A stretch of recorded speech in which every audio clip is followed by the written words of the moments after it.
हो सकता है ये कहानी आपने बचपन में किसी किताबों में पढ़ी हो और तब भी आपका मन भर आया हो उन दो बच्चों की दुर्दशा के बारे में पढ़कर। असल में ये कहानी जापान के उन दो गरीब बच्चों की है जिन्होंने कड़कड़ाती ठंड में पूरी रात सड़क पर बिता दी और फिर बर्फ की एक सफेद रजाई ने दोनों भाइयों को अपने आगोश में ले लिया।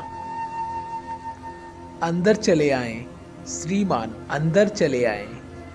मैं आपका हृदय से स्वागत करता हूँ। जैसे ही व्यापारी ने सराय के दरवाजे पर पांव रखा, सराय का मालिक खुशी में भर चिल्लाया। यह सराय उसी दिन खोली गई थी और उस समय तक कोई भी व्यक्ति उस सराय में नहीं आया था। वास्तव में वह सराय प्रथम श्रेणी की सराय न थी। सराय का मालिक बहुत ही निर्धन मनुष्य था। उसका अधिकांश सामान जैसे चटाइयाँ, मेजें, बर्तन इत्यादि एक कबाड़ी की दुकान से खरीदा गया था। व्यापारी को सराय पसंद आई। अपना मनपसंद भोजन करने के बाद वह बिस्तर पर जा लेटा। अभी वह कुछ ही देर सो पाया होगा कि उसे कमरे में दो आवाजें सुनाई दी, जिससे उसकी नींद खुल गई। ये आवाजें दो छोटे छोटे लड़कों की मालूम होती थी। प्यारे बड़े भाई, क्या आपको ठंड लग रही है? पहली आवाज थी। क्या तुम्हें भी ठंड लग रही है? दूसरी आवाज सुनाई पड़ी। व्यापारी ने सोचा कि शायद भूल से सराय के मालिक के बच्चे कमरे में आ गए हैं। ऐसा होने की संभावना भी अधिक थी क्योंकि जापानी सरायों के कमरों में दरवाजे नहीं होते जिन्हें बंद किया जा सके। केवल कागज के पर्दे होते हैं जिन्हें इधर उधर खिसकाकर आने जाने का रास्ता बनाया जा सकता है। व्यापारी ने कहा, बच्चों, यह तुम्हारा कमरा नहीं है। कुछ देर कमरे में शांति रही, पर फिर से वही आवाजें सुनाई दी। प्यारे बड़े भाई, क्या आपको ठंड लग रही है? और उत्तर में आवाज आई, क्या तुम्हें भी ठंड लग रही है? व्यापारी बिस्तर से झुंझलाकर उठ बैठा। उसने मोमबत्ती जलाई और कमरे का ध्यानपूर्वक निरीक्षण किया, किंतु कहीं कोई चूहिया का बच्चा भी तो नहीं मिला। उसने मोमबत्ती को जलता रहने दिया और चुपचाप बिस्तर पर जा लेटा। कुछ क्षण बाद फिर दो आवाजें आईं। प्यारे बड़े भाई, क्या आपको ठंड लग रही है? और उत्तर में, क्या तुम्हें भी ठंड लग रही है? सुनाई पड़ी। आवाजें एक रजाई में से आ रही थीं। व्यापारी ने ध्यानपूर्वक दोनों आवाजों को सुना। जब उसे विश्वास हो गया कि आवाजें रजाई में से ही आ रही हैं, तो उसने जल्दी जल्दी अपना सामान बटोरा और एक गठरी बनाई। गठरी को लेकर वह सीढ़ी से नीचे उतरा और सराय के मालिक से सारा हाल कह सुनाया। जनाब, गुस्से में भरकर सराय का मालिक चीखा, लगता है कि आपने खाने के समय बहुत ज़्यादा शराब पी ली है, इसलिए आपको बुरे स्वप्न दिखाई दिए। कहीं रजाइयाँ भी बोलती हैं? व्यापारी ने उत्तर दिया, आपकी रजाइयों में से एक रजाई बोलती है। आप मुझसे असभ्यता पूर्वक बोले, इसलिए अब मैं इस सराय में एक घड़ी भी नहीं ठहरूंगा।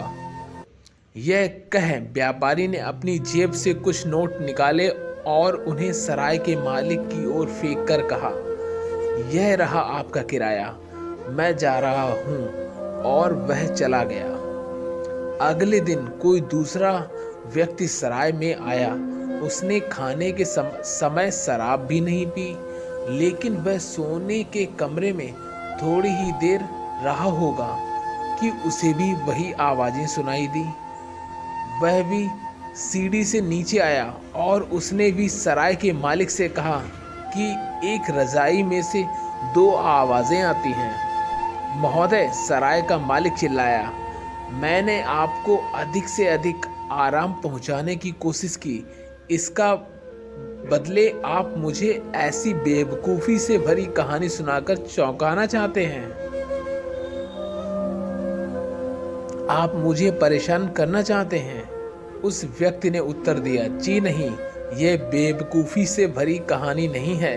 मैं आपसे कसम खाकर कहता हूँ कि मैंने एक रज़ाई से 2 लड़कों की आवाज़ें आती सुनी हैं। मैं इस सराय में हरगिज़ नहीं रुकूंगा। जब दूसरा ग्राहक भी नाराज़ होकर चला गया तो सराय का मालिक का माथा ठनका। वह ऊपर गया और उसने एक के बाद दूसरी रजाई उलटना पलटना शुरू कर दिया। उसे भी एक रजाई में से 2 आवाज़ें आती सुनाई दी। प्यारे बड़े भाई, क्या आपको ठंड लग रही है? क्या तुम्हें भी ठंड लग रही है? सराय का मालिक उस रजाई को अपने कमरे में ले गया और रात भर उसे ओढ़कर सोया। रात भर दोनों लड़के एक दूसरे से यही प्रश्न करते रहे। अगले दिन सराय का मालिक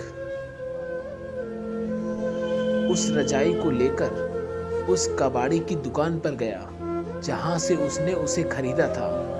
उसने कबाड़ी से पूछा, क्या तुम्हें याद है कि यह रजाई तुमने मुझे बेची थी? क्यों, क्या बात है? तुमने ये रजाई कहाँ से खरीदी थी?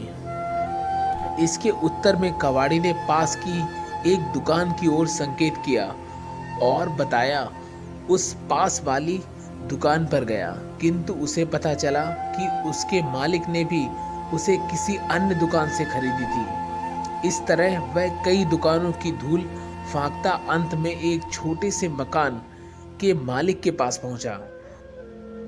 उस मकान के मालिक ने यह रजाई अपने एक किराएदार से वसूल करके बेची थी।